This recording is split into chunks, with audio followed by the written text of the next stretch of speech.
조국 법무장관의 전격 사퇴는 정치권도 예상하지 못했다는 반응이 나옵니다. 네, 이번에는 국회 취재기자 연결해서 자세한 분위기 살펴보겠습니다. 정주희 기자.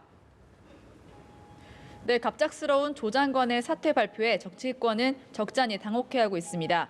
민주당 홍익표 수석 대변인은 검찰개혁에 대한 조 장관의 계획이 마무리되지 못한 채 장관직을 물러나게 돼서 안타깝고 아쉽다면서 검찰개혁을 반드시 이루겠다고 강조했습니다. 조 장관의 사퇴 발표를 앞두고 청와대 강기정 정무수석이 국회를 찾아 이해찬 대표와 이인영 원내대표를 면담했습니다. 조 장관의 사퇴 배경에 대해 강기정 수석은 촛불을 보며 계속 무거운 책임감을 느껴온 조 장관의 결심이었다고 밝혔습니다. 이인영 원내대표는 조 장관의 사의를 사전에 인지하고 있었는지 여부에 대해 강기정 수석에게 들었다고만 밝혔습니다. 야권도 예상하지 못했다는 반응이지만 오늘 역대 최저치로 떨어진 문 대통령의 지지율 때문에 조 장관이 사퇴한 것으로 보고 있습니다. 한국당 황교안 대표는 송구스럽다는 말로 넘어갈 일이 아니라며 국가적 혼란을 불러온 인사 참사에 대해 대통령이 국민 앞에 직접 통렬하게 사죄해야 한다고 주장했습니다. 나경원 원내대표도 사필 귀정이라면서 국론을 분열시키고 국민을 우습게 여겼던 문 대통령이 사과해야 한다고 밝혔습니다.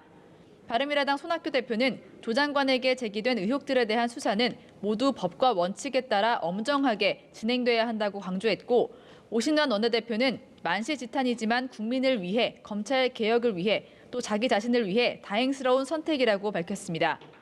정의당은 45년 만에 특수부를 역사 속으로 사라지게 한 것 등 그동안 검찰개혁의 초석을 마련했다고 평가했고, 평화당은 사퇴의 결심을 존중한다고 밝혔습니다. 네, 이런 가운데 교섭단체 3당 원내대표가 검찰 개혁 방안을 논의했다고요? 네, 3당 원내대표들은 국회에서 논의 중인 공수처법 등 검찰 사법개혁안 내용과 본회의 상정 시점을 놓고 협상을 벌였습니다. 3당 원내대표와 각 당에서 한 명씩을 포함한 회의체를 만들어서 논의를 이어가기로 했지만 본회의 상정 시점을 놓고서는 의견차를 좁히지 못했는데요. 민주당 이인영 원내대표는 보름 뒤인 오늘 29일 본회의 상정을 눈앞에 두고 있다면서 이달 말 처리에 강력한 의지를 밝혔습니다. 그러나 한국당 나경원 원내대표는 패스트트랙에 태워진 사법개혁, 정치개혁 법안들 모두 차분히 논의한 뒤 합의를 통해 처리해야 한다면서 반발했습니다.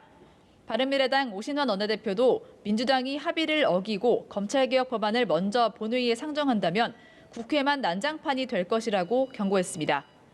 지금까지 국회에서 연합뉴스TV 정주희입니다.